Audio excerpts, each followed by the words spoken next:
Welcome to Black Steel.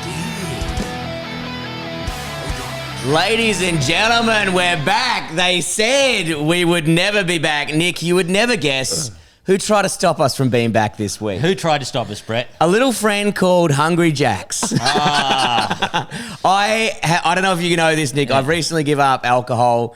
And God, I have turned into a fucking porker. As soon as I see KFC or Hungry Jacks, I'm fucking on. Oh, man. I think I'm at the right podcast. Really? You think this is the podcast for you? The Sobe chunky but funky guy? Yeah, it's for you. So we should introduce our guest. Our guest today is the amazing comedian Ben Lomas. Give it up. Hello. It's crazy. We're in a bar. We're all sober. Yeah.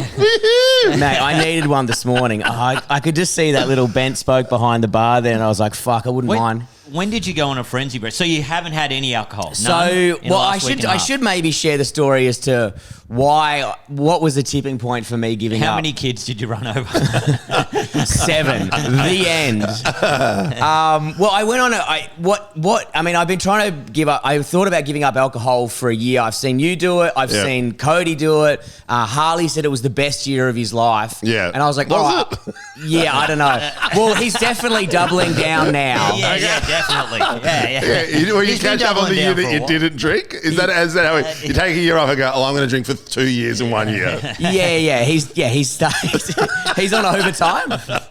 He's pulling a double shift. Yeah. I've been wanting to do it for a long time, but then I went on to a boys' trip in Thailand. Now, it wasn't me that did this, but a friend on the trip did something stupid, and I was there to witness it, and that was enough to make me want to stop. Whoa, it must have been pretty stupid. It must have been really stupid. Oh, God, we can't talk about it clearly. No. It's almost like I'm using in the third person point of view here, and it's actually myself. Well, you fooled me. Yeah, I tricked you. Yeah, wow, that's bad. Well, this particular friend thought it might be a good idea to try and... in Thailand, it's legal to smoke weed now. You're that guy. And it's legal to have edibles and things like that. And this particular friend thought it was a good idea to potentially try and smuggle drugs out of Thailand. That is the dumbest thing I've ever heard. Yes, well, he is an idiot. Lucky I was there to oversee it all. That is phenomenal. It's kind of weird because you get drunk when you're younger and you get fucked up for like a week or whatever. You do heaps of crazy shit. Yep. And for some reason, there's nothing in your brain to go, oh, maybe I should cut back. Well, it depends on what kind of person you are. Because I reckon I've been like that. I always had one part was just like stopping it. Like just stopping it was like, nah, you shouldn't drive right now. I still had that cog in there somewhere. I have that cog, but unfortunately the cog of my mates already had an edible that day, and he was feeling quite confident. Yeah. So this mate decided, because the plane ride's 6 hours or 9 hours, and then we're going to be in the airport for another 2. He thought it would be a good idea there's 2 edible, like he had an edible during the day. And normally he was only having half an edible, and it was ruining him. But it's like Jim Morrison. Yeah. You know the story of Jim Morrison? No, I don't. So Jim Morrison, when he left Amsterdam, he had like a big block of hash, and then they were like, you can't take this out of the country. So he just ate it like a Mars bar. And supposedly spent the trip just yelling. That's how he wrote Love Me 2 Times. It's just on the plane going, Love Me 2 times.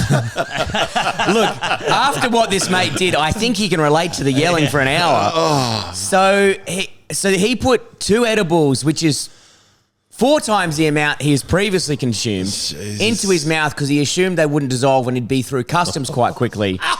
But unfortunately, due to some security reasons and something... Why would you not think it would dissolve? He doesn't know. He doesn't know. He wasn't thinking. That's what they're called, edibles. Yeah, but they were quite hard. I get where he is coming from. They were quite hard. But what kind of edibles? So they were kind of like... You know, like a bag of snakes alive or something, like a bag of snakes. Yeah. But you know when they sometimes, like, they're rock hard, those snakes? You know what I mean? You go, I could hold that in my mouth for 45 minutes before it would disappear. Yeah, but they're soft lollies. They're soft lollies. You give them to children, so they dissolve in your mouth. Okay. Snakes alive becomes snakes asleep. No, becomes snakes having a panic attack on the plane and questioning his existence. Yeah, the snakes actually do become alive, and you see them crawl out of your mouth. Snake sees forward in time. Dude, well, cut to, so you're right, and where were you on the fucking day? And security stopped his friend because he lost his laptop or something, but they were dissolving at such a rapid rate. This is giving me anxiety. I'm having a panic Well, attack. another mate was also doing the same thing, but he was smart enough to spit his out on the only bin. But the other mate in question still had two in his mouth that were rapidly dissolving, and by the time he got 45 minutes, an hour through customs, they had both gone. They were, and at first he thought it was funny and it was okay, and he's going to get through this. And he went into the lounge, and he went white. His eyes went red, and I don't know, but I'm just assuming he went into the bathroom and had to have a cold shower and proceeded to have a panic attack for an hour and had to talk himself off a wall because he thought he was going to be on border fucking security as the only person to try and smuggle drugs out of Thailand ever. What a fucking moron. Man, out of Thailand. That's worthy of one of those funny news stories at the end. Yeah. And stupid Australian has tried to smuggle drugs out of Thailand. But that's what I thought the headlines of my friend dying were going to be. By storing them in his mouth. Anyway, we're going to cross the line. To his dead corpse and his unsurprised mother. Yeah, but his family around him laughing. Bogan writes new Doors album on the plane. But then, so he had to the point where he was having it at, like, in the lounge. He had to have a chat to someone and saying, I don't think I can get on the plane. I'm very nervous. I think I need to call an ambulance or go to a hospital. And this other mate was like, shut your fucking mouth. You're going to get on the plane. It's going to be okay. And then he had to go through one more customs God, they must check. have been so relieved once he got on the plane. Oh, my Lord. Everyone else had no idea how bad the panic attack was besides the one person who was their support animal. I assume this mate would have just gone through his head like, I'm going to jail. Yes. I'm going to have to call my parents. Yes. I have to get a lawyer. Well, also, when you go, I go, well, I need to get a doctor, but how do I explain to him why? Oh, because I had edibles at the airport because I was trying to, you know, I was like, oh, man, I'm going to end up in a Thai jail. And I was like, man, I should have taken those Muay Thai fighting classes 2 years ago so I could at least defend myself when I was having a panic attack about that. And then I was trying to shit him, and he was trying to shit him and vomit him out. And then eventually got onto the plane and watched Finding Nemo and passed out for 7 hours. So, but mate would have definitely slept with that much stuff in your system. Well, he didn't realise that edibles. This is going to be a hard one to edit. Yeah. I'm not editing it. I don't give a fuck. But no, but they turn into a hallucinogenic once consumed. Yeah. I had a mate who may or may not have lived in the Netherlands on his gap year, where he would go to a coffee shop, said in Holland, and he would smoke weed. And right at the end, after smoking weed with Italian tourists, he'd be like, I'm a bit hungry. And there was always cupcakes there. And he would buy one of those cupcakes. And then he'd get home and then wonder why the room would be spinning. And he did that for 3 months until he realised those cupcakes were edibles. Well, man, at least my friend learnt quickly. I find it easier now to stop alcohol because of weed. Really? I find out after I do a gig, right, and I can't wind down. Yes. I'm like, I come back. Because he killed. I'm a night. Yeah, I'm destroyed. No. You killed the audience's morale of ever enjoying comedy I'm again. on the hands of the people. And I'm like, put me down here, guys. You know, When they say carry me home. it's that ringing in your ears, it's actually just the continued booing. It's the continued appraisal. Oh wow! I saw the Louvre again at this open mic night. You know? It's the only crowd. It's the only crowd to have PTSD. Yeah, gee, I saw the Vincent Van Gogh of stand-up. Yeah, I wanted to cut off my ears. One ear.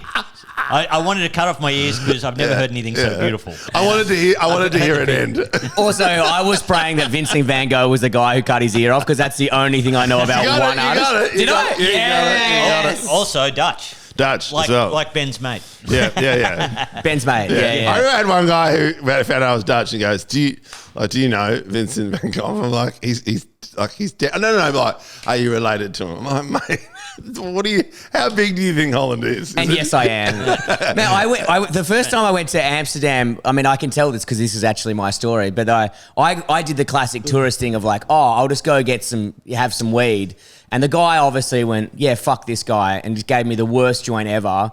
And I got so high that I He probably just gave you a normal joint. He probably just gave me a normal joint. Yeah. But I got so freaked. I wanted to go. What's that? The lady that lived in the attic. What's her name? And Frank. I wanted to go there, but I couldn't get in there. The line was too big, and I was too overwhelmed. So I just went to the Heineken Museum by myself, and they had a rugby machine that you could do a digital scrum. Oh yeah. So I just did a digital scrum instead of going into the Anne Frank Museum. That is great.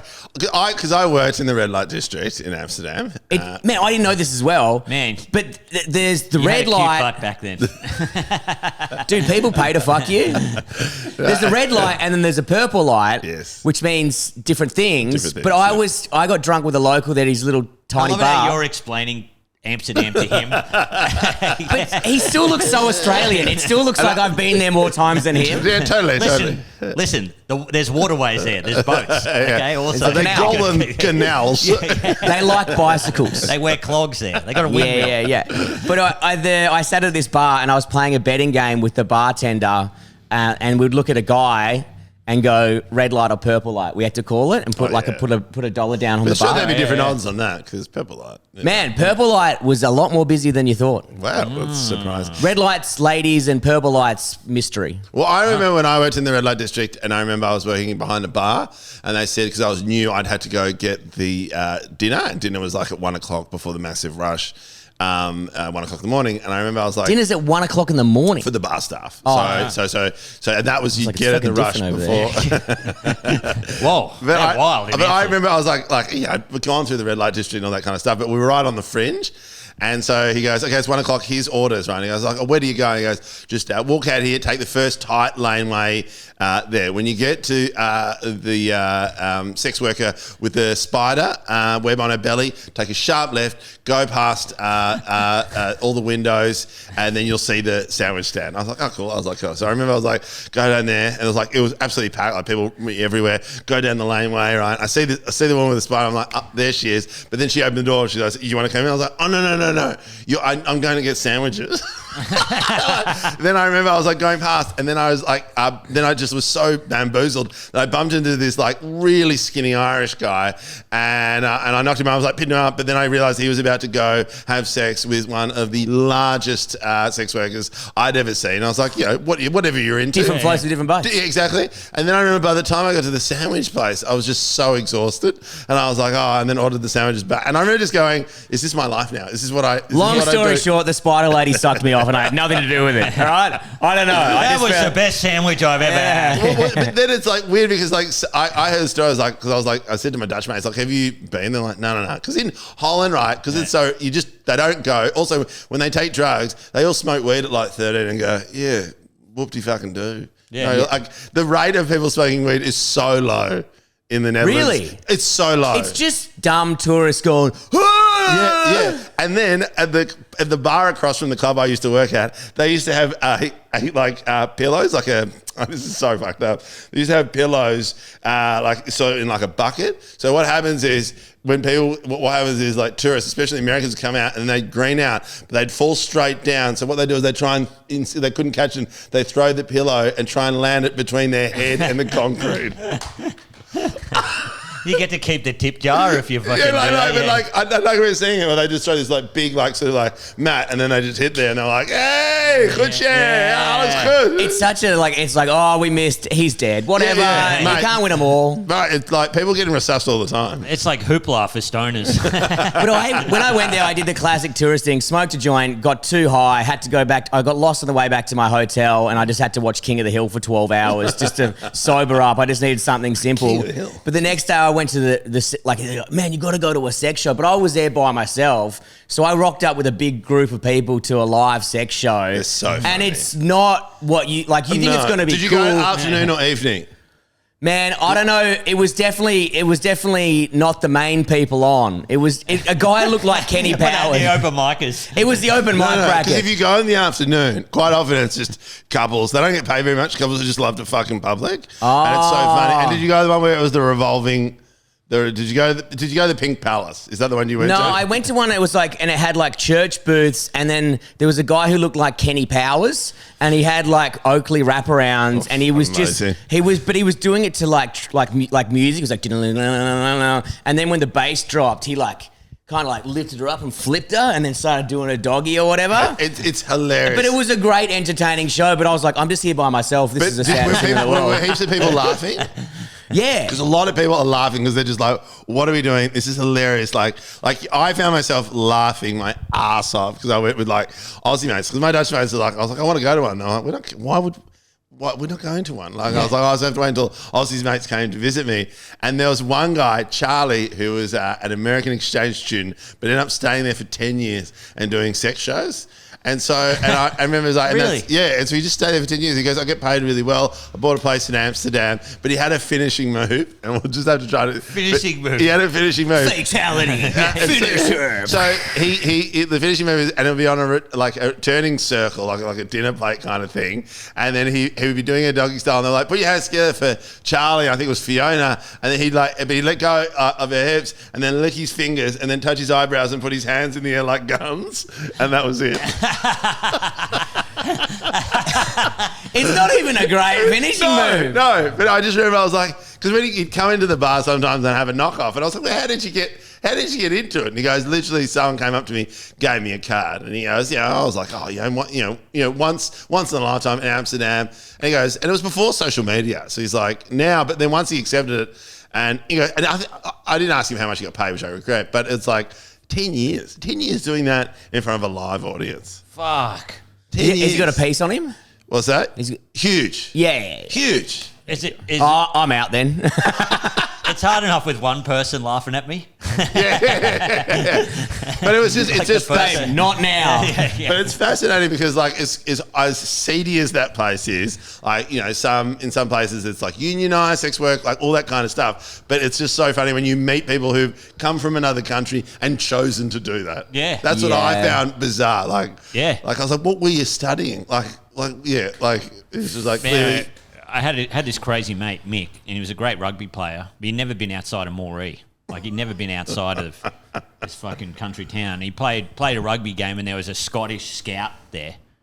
And this Scottish bloke came up and said, mate, do you want to come to Scotland and play rugby? Because he's an insane player. So he's like, yeah, I'll do that. Puts him on a plane, flies him to England, and he's like, nah, the team isn't ready yet or whatever. I'm just going to take you to Amsterdam. So he's like, he's 19 years old or whatever, like hard as nails, like crazy guy. But he was like, he just had a mental breakdown, flew him straight to Amsterdam. As soon as he gets off the plane, he just... Can I add a cue? This sounds really creepy. Did he wear a dry as a bone and have a hat?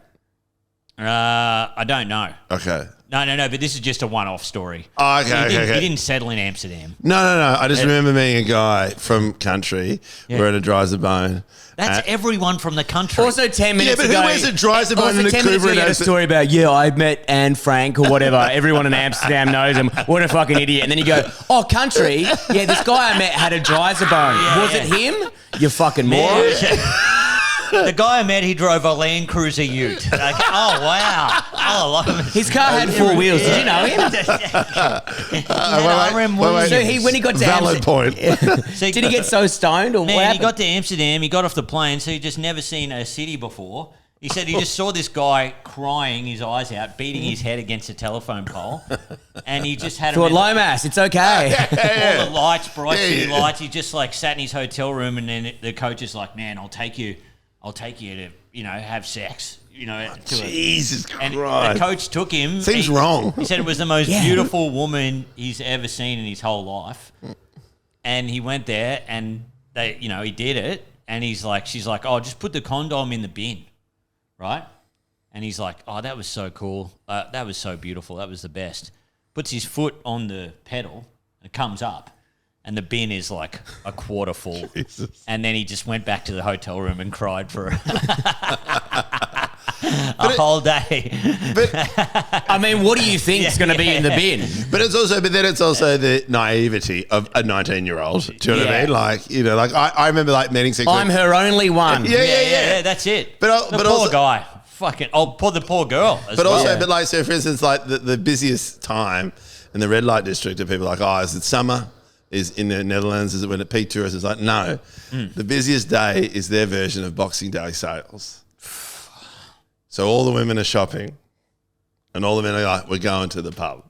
Oh, so the ladies are in the city at Maya with the 20% off, and they're down there. Yeah. And so it's just like the like it's so insane. Like it's so seedy, but then it's also the like, because I remember like there was one sex worker who'd come for a knockoff drink at our work, but then she had 2 kids, both putting them through private school, single mum, but then worked in Amsterdam, but lived literally on the other side of Holland, so would travel 2.5 hours to get there just so she could keep like her identity, secure. Like occasionally she'd come across like an old schoolmate where you're just like, it does get awkward, and then and she would refuse service to anyone who she knew. Like it is a world I would never want to be part of. Man, it's so crazy because in Europe, I think we've talked about this a lot. We always talk about Europe. In UK, people lead a double life. So they're like, it's like in Australia, you can fly to Perth. And there's a likelihood you'll know somebody, or you'll run into somebody. What is it now? Like 7 degrees of separation just doesn't exist anymore. Isn't it like 2.7 or something? Yeah, something like that. Ridiculous. Yeah. But like I worked in this fucking 5-star eating house or whatever in the UK, and you had all these rich UK guys, and they'd come in, they all drove Ferraris and shit, and they're like, we're flying to Croatia for the weekend. Or we're flying to bloody Bratislava or something for the weekend. You're like, why would you go there? Oh, just good place, good. There is no good scenery. in Bratislava. I'm getting sucked off in my Ferrari on the highway. It's sick. And then I went to Bratislava and I was like, it's like, a town with just all these British-style pubs, and you're like, I wonder who you're catering for. They just go there. But also, it's like, what's fascinating is like people go, well, who goes there? And I was like, I saw so many fights in the street in Amsterdam, because what happens is you'd have 2 English, it doesn't matter what league it is, like, Norwich, 6th division, grand final, whatever it is, then it's already decided that what they'll do is whatever happens is whoever wins the grand final, they win. But then those 2 teams will meet in the streets of Amsterdam and fight. Yeah. Are you saying that English people are the worst cunts in the world and ruin all culture everywhere? Because I fucking am. I hate them. Oh, Tottenham Hotspur. Fuck off. But Lomas, we've got you here for a reason. Yes. Now, this is Flat Stick. We only normally talk about cars. We normally don't have comedians on. But you are undertaking a fucking wild project at the moment, and I want to fucking know everything about it. What is it? Okay, so currently I have an old Val 67 VC. Can't believe this. And I've had that since I was 21 years old. Did you lose your V plates in there? No, well, this is my first car. No, it didn't, because my first car was a Hillman Super Minx, which is 1947, double clutch. That was my first car, which you'll love. That was my family's car that they bought in the 80s for $300 when they migrated here, and then that was our family car. Okay, and then that was handed to me when I was 18. But I still love that car. We don't have that car anymore. But I always remember because my parents, because they thought I was going down the wrong path, decided to take out a loan and ship me to a private school.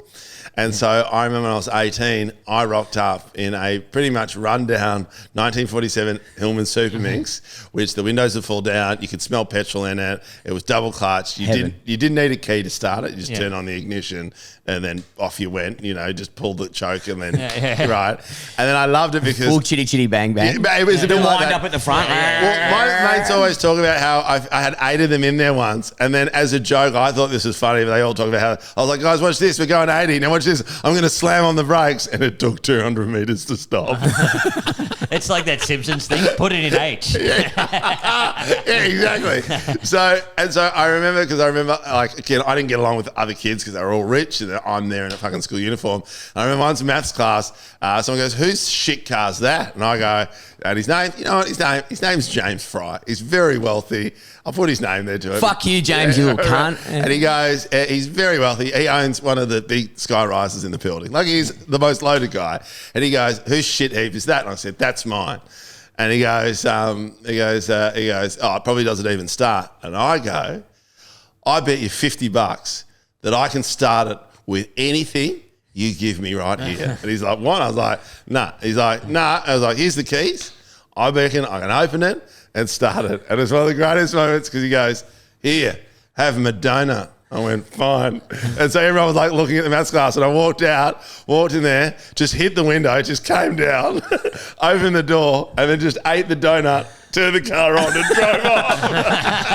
And I was like, "Oh, this is so good." King of the hill. Like, just like, felt good. So then that was 18, and then I was 21.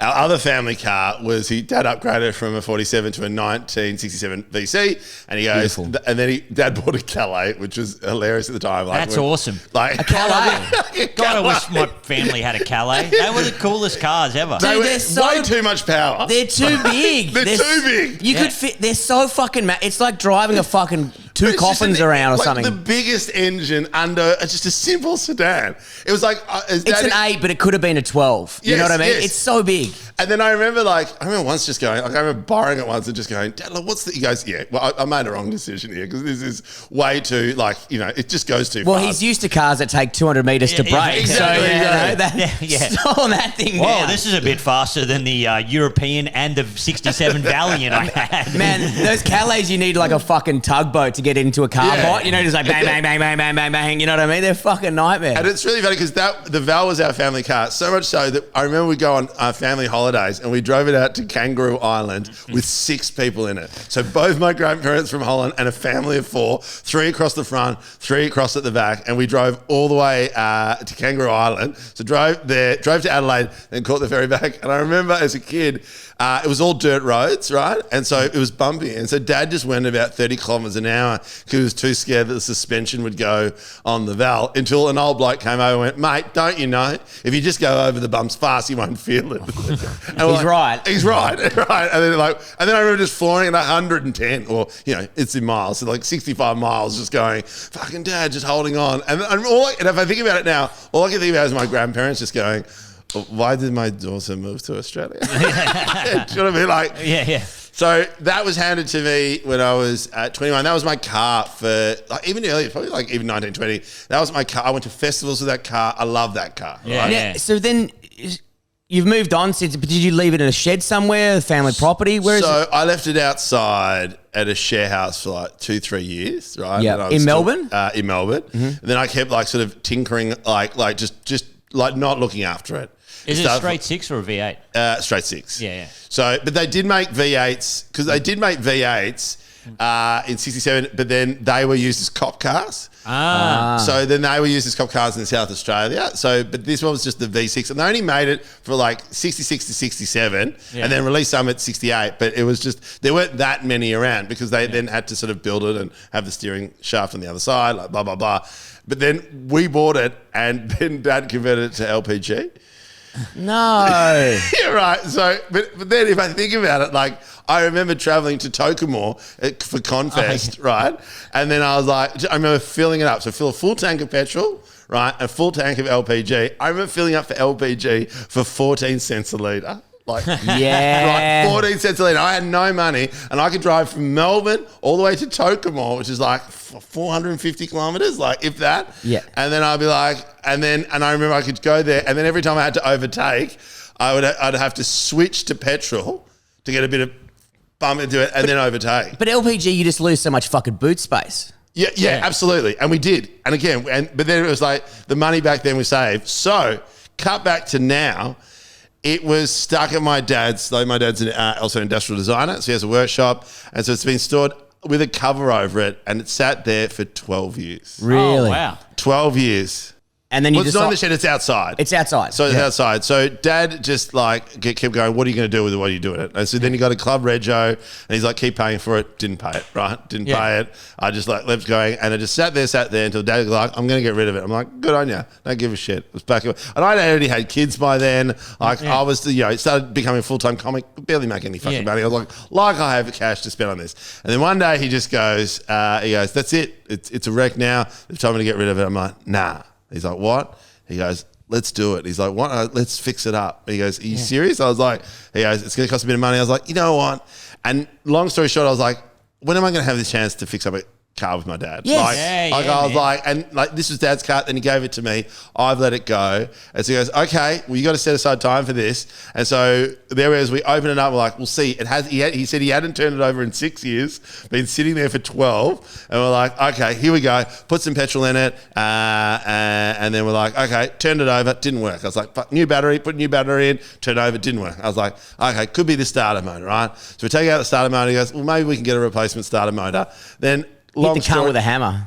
hit it with a hammer. Didn't work. Yeah. And then we took it out, which was the a bitch of a thing to do. And again, I don't know. We just have one manual and YouTube. That is all we have. That's what I love. That's all we have. You don't have to be a cars person to enjoy a fucking moment. You can just try and discover and learn. My dad actually knows a fair bit, but then when he does it, I'm there on YouTube or looking at the manual. You know, like the amount of times I've had to convert miles to kilometers.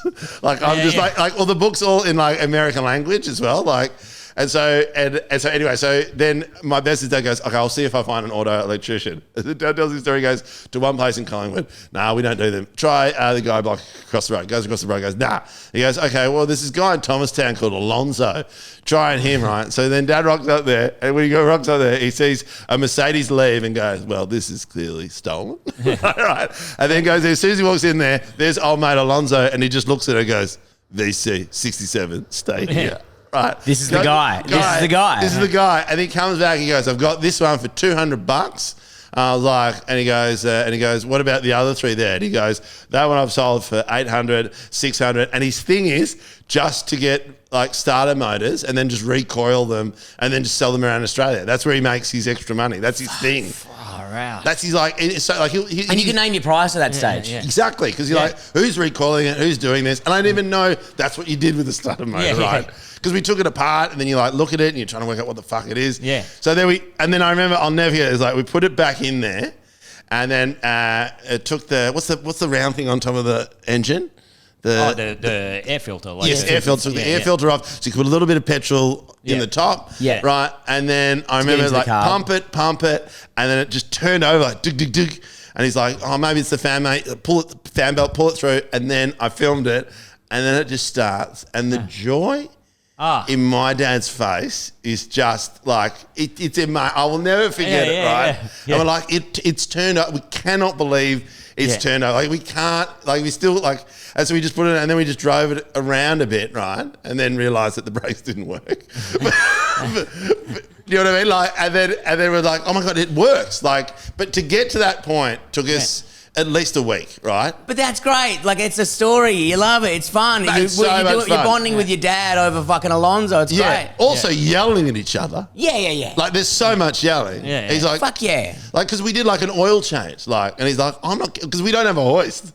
So I had to do an oil change underneath it. And I'm like, he goes, get underneath it. Really get underneath it. I'm under the screw. Yeah. Right and where it just pisses out. It just pisses out all over me. I'm like, this is not fun. Okay, I'm not enjoying it right now. Oh, I didn't say it was going to be good or enjoyable.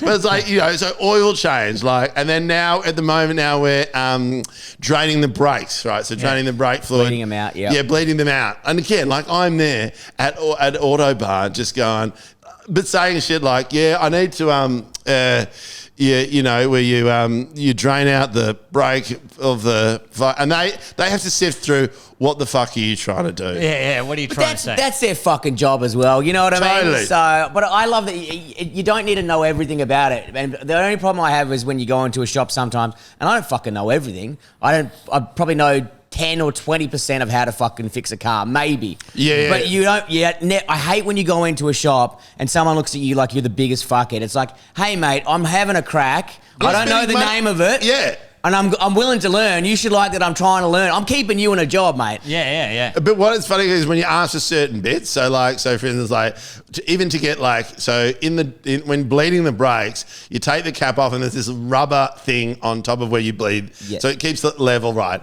They don't make them anymore. Of course, why would they make them for a VC Valiant? So then there you're online. Yeah. And my dad is just, I get a text message, goes, I found a place in Austin. In Austin. Where they do 3D. It's always Austin. They do 3D and they do 3D modeling, and I've got one. I think, like, you know, I just bought it online. I don't know if he was more excited the fact that he bought something online or that he found, I think it was a combination of both. Where he's just like, oh my God. And then you come back and you're like, oh my God, this is great. Like, but the problem is, and this is my biggest fuck up, is life would be a lot easier if I kept that Club Rego going. Because now... Yes. I'm absolutely fucked because it needs to be in mint condition before I get a rego permit. So every time I got to drive it anywhere, which is just a nightmare, is because I've got to get like that 90-day rego to drive it from A to B. But you can't get insured for it easy. You're just driving, shitting yourself, hoping you don't ram into a Lamborghini. Man, my old bike was the same. I lapsed in rego by 4 months. So they couldn't do it, and I had to take it back over the pits. And it's a fucking 1987 bike, and it was such a fucking nightmare. It ended up costing me $2,000 all up to get everything. And one of the things they called me on was, which makes no fucking sense. You know when you're dinking someone at the back and they got little foot pegs? Yeah. No, they're not. They're not thick enough. Oh, what are you talking about? It cost me $500 to be here. Yeah. For one foot peg? What are you talking about? And I think it's a 1987. You're fucking lucky the cunt's and raining. they'd be genuine. Yes. That would be. Well, one was genuine and one wasn't. Oh, one was a clothes peg or something like that. Yeah, it was a clothes peg. They technically got me. No, but I think it had an accident. I'd never even flipped it out because I didn't even think it'd be a fucking factor. Yeah. Mate, but that's the issue I'm having. So, but then the irony of it also. So the body needs a fair bit of work. We found one guy. We found a guy who'll do the upholstery. The upholstery's fucked. Awesome. Like it's just like we found one guy who said he'd do it for cash, and he works on the same site where my dad does industrial design. So we're sort of like, sort of already outsourcing Piece what by we're piece going to by do. piece. And again, it's already cost me so much money, right? Have you stripped the car back to metal and you're going to repaint it? Well, that's the thing. So there's like the back panel, back left is completely gone. So we're going to have to replace that. So it's like, well, do you replace the whole back? But then you like see where they've cut it before, where they can then cut it again. Yeah. Like, and there's a little bit rust in the doors, which will fuck me if that's the case. Like, I'm planning to become a family man at some stage. Congratulations. So I'm interested in more of this stage, right? Yeah. Because Brett and I, we've fixed our motorbikes for like 3 days, and that's all I could think about. And I totally abandoned my partner. I was just like, I'd come back and I'd be like, this motorbike's really annoyed me. Like, I've got to go back and I've got to fix it tomorrow. And there was nothing else. Hey, do you know how to bog a door? I go straight to a gig or whatever. And I was like, to get this, to work on this project, to get this car, what deal did you make with your partner? Was there a deal? Well, that's the thing. Because I'm not one of those guys, but then I've become one of these guys. Yeah. I've gone through the angle of I'm learning a new skill. Yes. Comedy, I may have to pivot. Yeah. But also the other is, and I'm bonding with dad. So sometimes I'll bring my daughter really likes hanging out. I'm just not really cars, but she likes hanging out. I wish my son was into it, but he's not. He wants to do his own thing, which is totally fine. But the other thing, the selling point is like I'm bonding with dad, but also I feel like I've got a bit of sway because I'm a comic. I do breakfast, I do dinners, I do drop-offs, great. I do pickups. Right. Yes. So I feel like I got a bit of, Nice. and my partner has the security. This is good. This is All right, good. so mental note, I'm just going to be a better partner to get away with more motorbike adventures. Yeah. No, I don't think I can do that. Like, just so you understand, to do this morning, right, and also to watch the World Cup I made breakfast and lunch at 5:30 this morning. All right. So to then watch the World Cup, and then I'm trying to trade my car in because I bought a new car. What if I said to you, what is the most middle class family car I could get living in Brunswick? What would you say? Subaru Outback. Correct. Man, this is so funny because this is All comics have a Subaru Outback now. Well- and they all ring me going, "Hey, what should I get?" And I'm like, "Just get a Subaru Outback." Nick Cody, friend of the show, he rang. He goes, "Man, I want to get this full drive Audi. What do you think?" I said, "Get a Subaru Outback, you fucking moron." full drive Audi. I don't. But he wanted a four ringer because he just got a fucking job on fucking Triple M or whatever the fuck it was. Yeah. And I was like, "Yeah, mate, cool. Do you want to pay $7,000 every service, or do you want a car that will just work?" I said exactly the same. Ben Knight has this Toyota Corolla, right? And he didn't drive it for like 4 or 5 months. He was in Queensland during COVID. I hopped in it, and it started first go. Yeah, it's and he's like, amazing. "Man, I might get a new car or whatever." I was like, "Absolutely not. That car, you haven't serviced it in like 4 years, and it started like it was yesterday. Keep it." Keep I was it. like, Well, after 4 years of not servicing, maybe sell it. Yeah. Just change the oil, brother. But that's the issue, and that's where like I'm trying to trade in my old car. So I've got a Mazda 6, right, on diesel, but my mechanics, right, Mazda 6 on diesel. yeah. So, and again, How and why? twin turbo? Yes. Yeah. Really? Yeah, it is. So it goes. All right, That's all right. Well, it did when all cylinders in. worked. Yeah, mate. You got heaps to spare. So I just remember laughing because I was like, I'm trying to trade that in, but the DPF filter always, the light's on, right? Because the filter is clogged. And why? Because I'm driving a diesel in the fucking city. Of course it's going to clog. It's one of those things where you got to be doing 10,000 Ks a month, to be able to make it. And so my mechanics just hate the car. They were like, we are not going to service it anymore. You're an idiot. You got a diesel thinking it would help with the environment. You're a fucking idiot. Get a decent car. It's for longer hauls. Yeah. And I was like, can you just, I'm about to trade in. I was like, can you just cut a cord to stop it flashing with the DPF? Can you just cut a cord? Just cut a cord. Just get the pliers out. Cut the cord. Just cut the cord, and then I'll just Show me which cord I need to cut. And they were like, and I'll cut it. we're not doing this. And I was like, oh, because he's like, yeah, well, he goes, I don't care, it's a big company, but you can't just get rid of you have to do like an oil change. You have to do like, there's systems in place to avoid people like you. He said, it's up there when you put it there and try and spin the wheels back. Yeah. That's what he goes.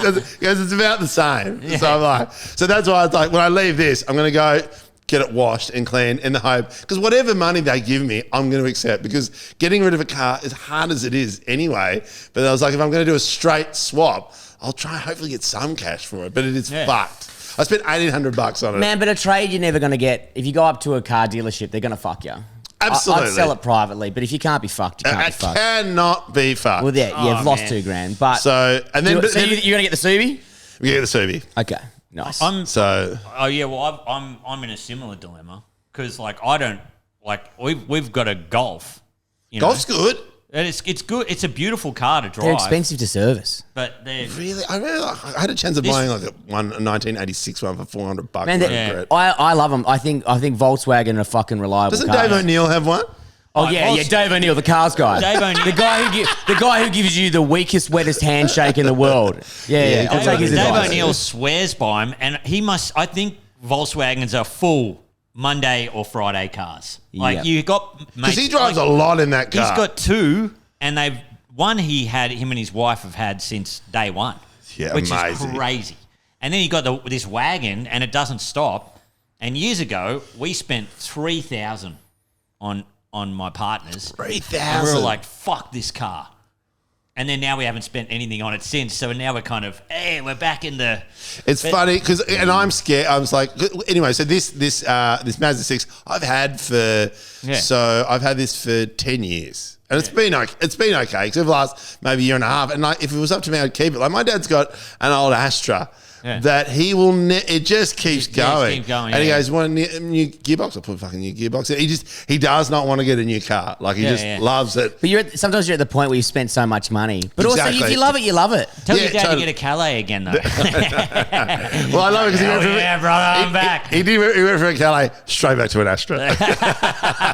Was the parking slightly easier? Yeah. Well, it's so funny because we joke about that because like the Val back in the day, I remember like I could park that anywhere, but that's 4.7 meters long. Like that is, and I remember just being able to park it in the tight. Like I learned how to park because of that car. So even then with the Mazda, like people were like, how do you do it? Like how do you park like this? Even with the station wagon, I was like, mate, I had a Val. Like you know how I park? I got a fucking I got a tow ball on the back. I just hit it. But even there, like that trick where people always say just park with your mirrors. I reckon that was the biggest tip that ever gave me. I'm sneaky. I always try and look in the reflection of the mirror. Yep, that's great. Of the window of a shop, and then you can see right to the inch. I'm about to get a car where I've never had one. I'm going to have one of those reverse cameras.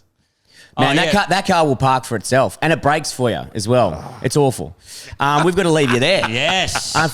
Ben Lomas, please keep us up to date. We want to know. We'll probably get you back on in 6 months and see where it is. I will. Send us And photos. also, Flat Stick List is if you know anyone who has one, shoot me up because a lot of our guys have some niche 3D printers and stuff like that. Yeah. So tell me if you've done parts for valves because we are generally interested. We'd rather not go through a company. No. So if you do it, let us know because this is going to be a project for the next 3 to 4 years. Oh yeah. And then and I want to do the bodywork myself.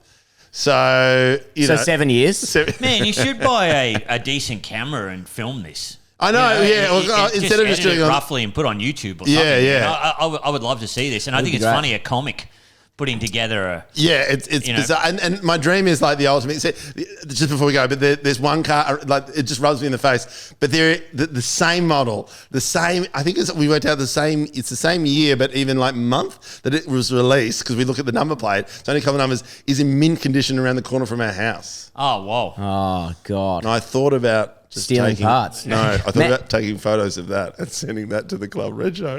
Oh, really? That doesn't work. I was going to say. That's like a bad Tinder date. We rocked up with this. I'll add one more quick story because Dad always fixed our fucking T Cortina, which was a piece of shit, and but there used to be a guy who had one in a paddock out like he had a few wrecked cars, and then like twice a week, Dad would drive me up to the side of the paddock and be like, all right, I need a new boot seal. Run and this is not stealing, this is borrowing. Now run and go get a fucking boot seal. So I'm like, and have a screwdriver try and open the boot, pull the boots. He's like, go, the dogs are coming, you know. That's amazing. Bonding. It is bonding. Yeah, like, it's great. But Don't tell your mum. but then now it's like, and I can see how you can get into it because I'm like, there'll be a point where you're like, but wish we had a garage. Man, if we had a garage, it would be a game changer. You need a garage. But then once you get a garage, you're like, I need a hoist. And before you know it, you spend 10 grand on a hoist. And you're happy. Yeah. You're happy. You quit comedy and you just do what you want to do. And that's the only thing. My cousin, who's a mechanic, who's in Perth and has not one but two hoists, right? And is a mechanic for the big trucks on the mining. And all he does is just fix up cars. And part of me is like, I could just put it on a trailer. And just No. You got to do it yourself. But Ben Lomas, thank you very much for joining us. Is there anything you want to plug before you go? Yes, my show's on sale for next year. The tour. It's called Any More Questions. So just come to my show, ask questions. It's fucking loose. Ask him about his car. Yeah, ask me the car. Yeah, come someone and ask me the car because then I've got a riff on that. I've got a riff. Yes. But ladies and gentlemen, until next time, keep it flat. Shtick.